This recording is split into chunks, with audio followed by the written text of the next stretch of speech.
welcome to another edition of Northern Heat. My name is Bob Lennon, President of ThermalWood Canada, host for the show. And today we have two special guests.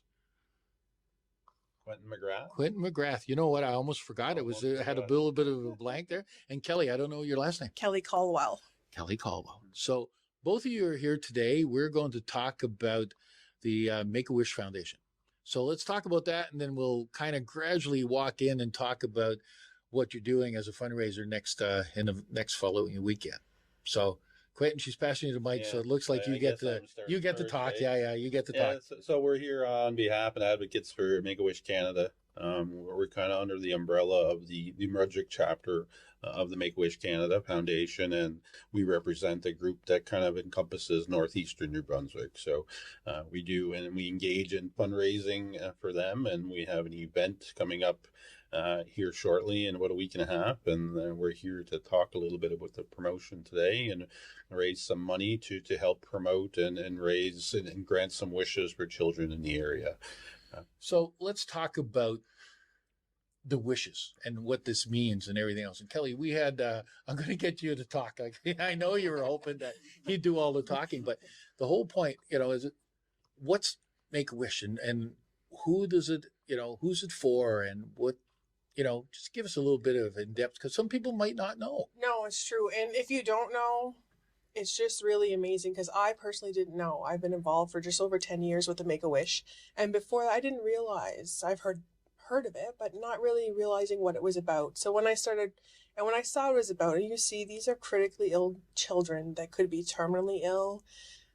And it's just to help them forget about their illness, to be children for a little bit. Experience is not, it might be a trip to Disney World. It might not be. It could just be a little Nintendo Switch, whatever makes them comfortable to help them. And it's not just for that child, but for their family as well, because it's not just that child going through the illness. It's their entire family, their siblings, their parents. It's hard on everyone, not just that child. So. Oh, absolutely. Absolutely. And I can't fathom what that would be. We've been very fortunate. Our children grew up and now I got grandchildren I can worry about, but it's just, getting an illness like cancer and there's other things too, right? Yes. It's not always cancer. It's not always cancer, no. And the thing is, you just never know. But we always think, oh, it's not going to happen to me. It's not going to happen to me. And then here you go. You never know. You never know what tomorrow brings. And this is just our way of hopefully making a little difference in the lives of these sick children and their families. So, what's the I'm not sure what the right word is for this, but the size of the gift or whatever that you might give these children that are there, what does it range from? You mentioned a Nintendo Switch to a trip to Disney, but exactly. So usually the budget is $10,000, and that encompasses if they need a nurse for travel or a respirator, things like that. That's included. The Make-A-Wish Foundation takes that into consideration, and that's included, budgeted into that wish. I've seen pianos, baby grand pianos, and they work and businesses are wonderful in sponsoring and helping and to work with the Make-A-Wish Foundation to make sure it fits in that budget to do the best they can to provide what that child wants, what their wish is. Yeah. And that's kind of a great segue because you do need sponsorship and you do need help from local businesses or business from around because you mentioned that whatever money you raise stays here, right? In the Chaleur region, is that, or in the North Shore? In the North Shore. So basically the Eastern North Shore right now, the prospects for 2025, there's 2 children from the Bathurst area.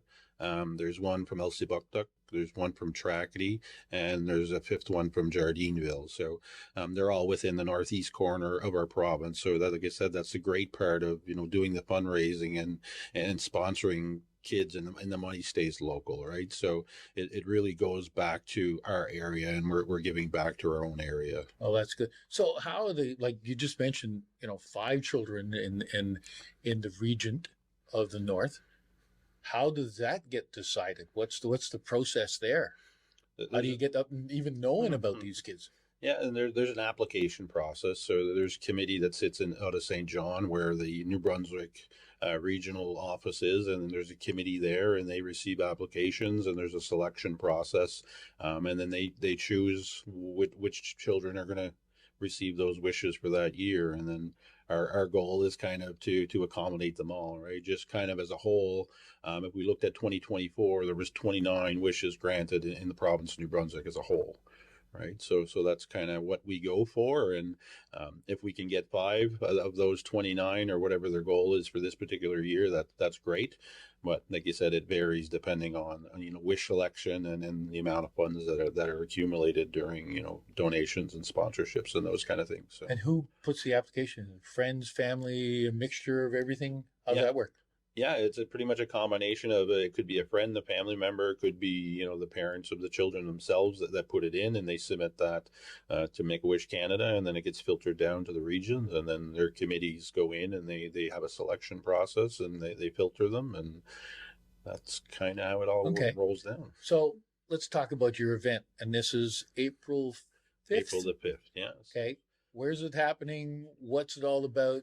I heard darts, but yeah, that doesn't seem healthy. But you're not So, throwing them at anybody. No, for sure. It's Saturday, April the 5th, and then our gracious host is the last couple of years has been the South Side Lounge on King Avenue here in Bathurst. So basically, they open up the building for us, set up at 7:00 in the morning, and we start setting up. Registration begins at 9, and the event itself, which is what we call a 12-hour dart shoot. So we start at 10:00. And we have teams and they're playing darts and competing against each other for fun, of course, for 12 hours. So we run until 10 p.m. and then we shut it down. We give some prizes out. We usually get a band to come in and finish off the night with some entertainment, and we're there till 1 or 2 o'clock in the morning and doing the celebration of what all the funds we raised at that point.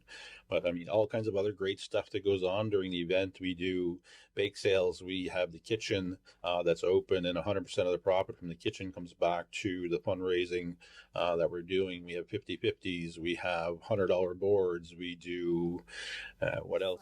Silent auctions. We do all kinds of, we do balloon pops, and they can pay so much and throw and win prizes. We do a couple of different variations. So even somebody that doesn't want to come in and register a team, they can still show up. They can buy some food. They can play a few games. They can buy some 50/50 or whatever. And it all goes back to that cause, right? So you don't have to necessarily register a team and be there for 12 hours to help out the cause. Like anybody can come in and support, at any level, right? Now, we talked briefly before the interview, and you said you had raised how much money over the last? Over the last 18 years, it originally started back in 2004, I think, by a group of volunteers in the Petty Rush area. And it's gone 18 years since. Like I said, there's a little bit of a hiatus for COVID. Obviously, there was 3 years. Like everything else? 2000, 2001, 2002, there wasn't an event. But we kicked it back off in 2003 again, and we've been up to $359,000 is kind of the total that's been raised amazing in this area. That's just in this area. Yeah, that's amazing. Over 18 years of doing the event. So this is year 19. So yeah. So do you have a target amount that you want to raise for this year, or do you do that, or you just? We always go in with an ambitious goal to beat what we raised the previous year. Last year we were almost $28,000, what we raised for the area last year. The biggest event, I believe, if I remember, is probably about 44,000. So my personal goal is I'd like to be the biggest, you know what I mean? You want to be the biggest on the list of the 18 or 19 years. But we always like to go back and raise more than we raised the previous year, right? Because every dollar we raise, it's a chance to grant another wish, right? So, and then about the kids. It's about the children. Yeah. And their families. Yeah. Like whatever we can do, it's great. Well, the fact that you're able to raise that amount, like if you raise like $44,000, that's, a little bit more than 4 kids here that you're going to be in, or families that you might be helping out with this stuff. So that's pretty amazing. So do people have to register ahead of time? How do they get a hold of you? How's that work? Just show up or call you ahead of time? Yeah, depending on what they're interested in doing. Obviously, to register and play in the tournament, we do have a Facebook page. It's the Make-A-Wish 12-hour dart shoot. And they can join. They can reach out to us through the Facebook page and register a team. Basically, we charge $40 to register, $60 to register, sorry. And teams, obviously minimum of 4 people. Most people play with about 5 or 6, just so somebody can get a break. 12 hours is a long day Yeah, of it's a marathon. slinging darts. But yeah, and then each participant, what happens, that $60 registration that goes to prize money for first, second, third, and fourth place. And then each participant on that team has to inquire at minimum $40 each in donations. So that $40 plus, hopefully plus goes back to the funds that we raise for the day. So, I mean, besides that, we're always looking for extra volunteers. People are willing to help out and come in. There's a lot of stuff going on during the day with selling tickets and taking registrations and counting money and doing all the other stuff that's obviously involved in charity work, running the kitchen, selling food, you know, doing all these great things, handing out prizes, doing the silent auctions. And so there's always extra space and room for volunteers if people are looking to volunteer as well and don't want to play darts. A couple hours, doesn't have to be all day. Yeah, You can jump in exactly. and give us a hand. And if they want to play, it's no experience required. It's a fun day. And if somebody shows up and they don't have darts, we'll find them darts. You know, it's not. We've had people that come in just for the fun of it. They're not regular dart players. They just want to come out and have fun and support the cause. And it's overall a good day. It's nothing but laughter and fun throughout the day, and everybody's having a good time. Yeah, and teams from all over the region too. Yeah. So listen, it's amazing, and one thing about the North Shore and our region is that people do come together to support, you know, events like this, and the other part is that there are people like yourselves that volunteer to do it. And if we wouldn't have volunteers like yourselves, a lot of these things wouldn't work.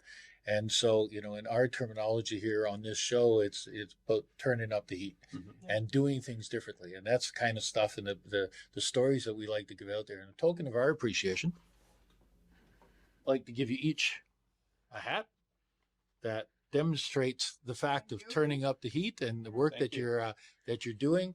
We really appreciate it, and on behalf of the whole region and everybody else, and I hope everybody accepts that, but we're still going to thank you very much for all the work that you're doing and the great cause that you're working on and what you're doing here. And I just add in about the local businesses, like people coming forward, like our local businesses, thank you so much.